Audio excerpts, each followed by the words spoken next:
Oi pessoal, tudo bem com vocês? Sejam bem-vindos para mais um vídeo. Como o último vídeo acabou dando muito certo, eu resolvi fazer outro vídeo desenhando. E esse é um estilo de arte que eu gosto muito de fazer. Eu não diria que fui eu que inventei, mas... porque é aquela coisa, né? Às vezes a gente inventa uma coisa e um monte de gente já fez isso antes. Mas enfim, é uma arte com água e com tinta de caneta.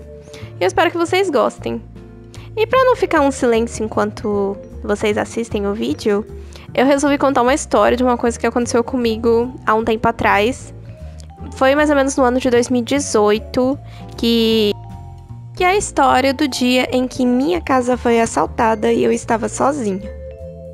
E se você gosta desse tipo de vídeo, já deixa o seu like, se inscreve aí no canal e vamos para a história. Bom, como eu já falei, essa história foi no ano de 2018, e nessa época meu irmão fazia faculdade em Campo Grande, então ele morava em outra cidade. E a minha mãe, ela tava trabalhando, dando aula, porque ela dá aula na universidade à noite, e meu pai tava fazendo uma viagem pra visitar uns amigos. E eu tava sozinha em casa assistindo televisão, né, assistindo algumas séries, provavelmente. E aí eu subi pra tomar um banho, e deixei as luzes da casa toda ligada. Depois que eu terminei o banho, eu saí do banheiro, fui pro quarto e eu comecei a ouvir alguns barulhos no andar de baixo.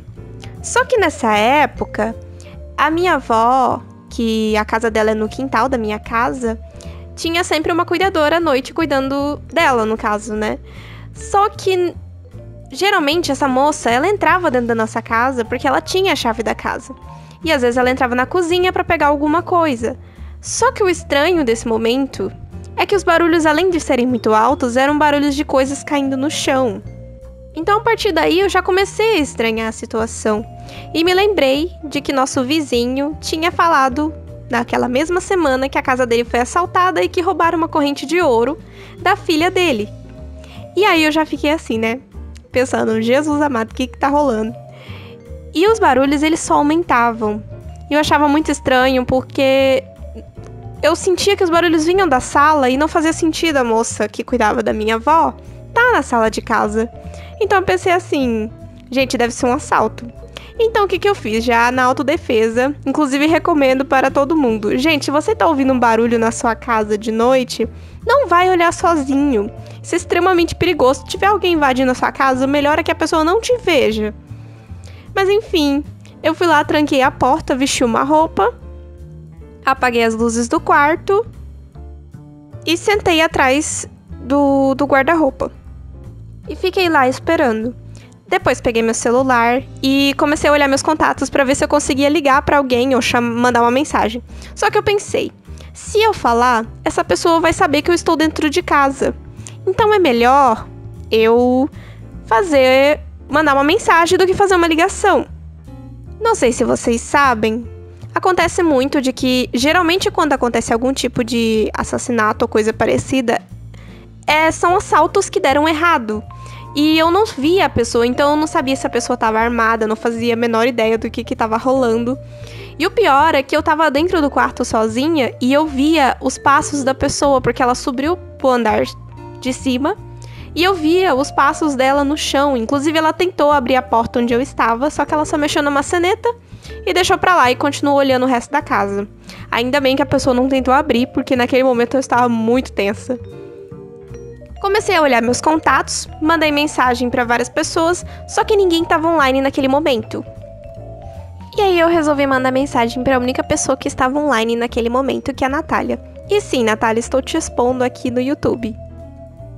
E nisso, mandei mensagem pra ela, só que o problema é que Natália mora o quê? Do outro lado da cidade, então iria demorar pra ela chegar na minha casa. Pelo menos era isso que eu pensava, né?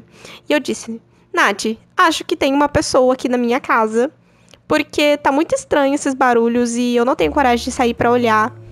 E aí ela disse, ok, Lu, tô indo aí com a polícia. E eu pensei assim, nossa, a polícia vai demorar, né? Só que aí passou pouquíssimo tempo, eu ouvi um barulho de tiro. E eu pensei assim, meu Deus do céu. Porque é o seguinte, a moça que trabalhava na casa da minha avó ainda estava lá. Então eu supus dentro da minha cabecinha que ela tinha tentado entrar dentro da nossa casa, dado de cara com o bandido, e o bandido tinha matado ela. Por quê? Porque a gente sempre pensa a pior coisa possível nesses momentos de ansiedade, né? Mas logo depois, poucos minutos depois, a moça que eu disse bateu na minha porta e falou: Luana, eu tô aqui com a polícia. Eu fiquei assim, gente, como que a minha amiga chegou tão rápido com a polícia? Mas sim, eram eles. Aí passou uns momentos, eu desci pro andar de baixo, nós fomos pro lado de fora da casa e eu descobri como que o menino entrou dentro de casa. Pra começar, a nossa cerca elétrica tava com uma falha por conta de uma árvore. E era um menino, gente. O menino tinha uns 14 anos e eu, morrendo de medo. Não que não seja perigoso, mas assim, quando a nossa casa tá sendo assaltada, sei lá por quê, eu imagino um cara adulto, né? Mas não, era um menino mó novo, sabe?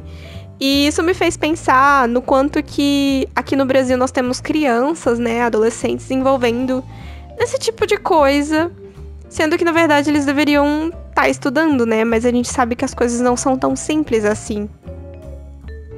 Uma coisa que me decepcionou muito naquela época foi a forma como a polícia lidou com a situação, porque era uma criança, de qualquer forma, ele era menor de idade, e não acho que ele deveria ser tratado como um adulto. O que eu via muitas pessoas fazendo. Mas isso é uma coisa que estava fora do meu controle, no caso, né? Enfim, eu não sei se eu deveria contar tudo que a polícia fez ou falou naquele momento, porque não quero me comprometer ao mesmo tempo. Mas, assim, só deixo aqui o adendo de que foi bem decepcionante. Achei que pegaram pesado demais. Mas, enfim, depois disso nós fomos pra delegacia, né? Nós fizemos um CCBO. Eu não entendo nada dessas coisas. Enfim, nós recuperamos todas as nossas coisas que tinham sido roubadas. E minha mãe até falou na época que tinha ficado com dó do menino, porque ele ia levar um monte de celular que tava estragado. Porque ele provavelmente abriu uma gaveta que tá cheia de celulares velhos e estragados aqui em casa e ia levar eles. Não tinha nada de novo e útil que o menino tava levando. E essa história acabou me rendendo alguns leves traumas, porque mesmo que eu não dei de cara com um bandido e nem mesmo que o menino não estava armado, na verdade ele tinha uma faca, mas enfim, a faca ele pegou na nossa própria cozinha. Mas isso fez eu começar a questionar a segurança que tem na minha casa, porque eu moro numa casa com um muro alto, que tem cachorro grande e que fica num bairro que não é lá muito perigoso, numa cidade pequena, sabe? Nosso portão tem portão eletrônico. Você nunca imagina que a sua casa vai ser assaltada quando você mora numa casa com todos os métodos de segurança possíveis. Mas não, aconteceu do mesmo jeito. E isso me fez questionar se eu realmente estou segura na minha própria casa. E por conta disso, todos os dias eu tenho um pouco de dificuldade pra lidar com isso. Principalmente quando eu tô sozinha, eu acabo ficando com muito medo. E todas as vezes antes de dormir, eu checo a tranca da minha porta do quarto várias vezes. Eu não durmo mais com a porta do quarto destrancada. Justamente porque se estivesse destrancada, eu provavelmente teria dado de cara com o menino. Eu não sei o que ia acontecer. Porque ele era um menino, mas assim, é aquela coisa, gente. Nem sempre a sua casa tá sendo assaltada só por um menino de 14 anos. Muitas vezes pode ser algo bem pior. E eu fiquei pensando, se um menino de 14 anos conseguiu entrar na minha casa, imagina um adulto armado, né? O que será que pode acontecer? Bom, gente, essa foi a história e aí vocês estão vendo que eu não vou conseguir terminar esse desenho nesse vídeo. Provavelmente eu vou terminar em outro, mas eu pretendo fazer outro desenho antes de terminar este, para não ficar muito repetitivo os desenhos. E eu gostei muito de gravar nesse formato, porque eu sempre tô desenhando todos os dias, praticamente, porque é meio que terapêutico pra mim, principalmente quando tô muito ansiosa. Então acaba que fica mais fácil pra gravar. Eu tinha uma certa dificuldade de gravar, porque nem sempre eu queria mostrar meu rosto aqui no YouTube, e às vezes eu tava um pouco desanimada. Só que desenhar é uma coisa que eu faço tanto nos piores momentos quanto nos bons momentos, então é muito fácil fazer vídeo sobre isso. Ou pelo menos mostrando eles. E contando algumas histórias, falando sobre alguns assuntos. Provavelmente eu vou pesquisar sobre o que falar, ou talvez contar outras histórias também, nesse estilo, igual eu fiz hoje. E aí eu tô finalizando o desenho. E eu vou terminar aquela outra parte que tá do lado direito. que é esse, tipo um caracol, sabe? Eu vou fazer, provavelmente o desenho vai ser na folha toda, mas é muito demorado pra fazer esse estilo de desenho, então por isso que eu vou deixar pra próxima. E é isso, espero muito que vocês tenham gostado. Se você gostou desse vídeo, se inscreva aí no canal, compartilha com seus amigos e deixa aí nos comentários sugestões de vídeos. E é assim que tá o desenho. Não ficou perfeito, mas creio que tenha ficado bonito. E é isso. Um beijo. E aí tá a minha mão. Ficou mais suja do que com a tinta. Um beijo. Tchau.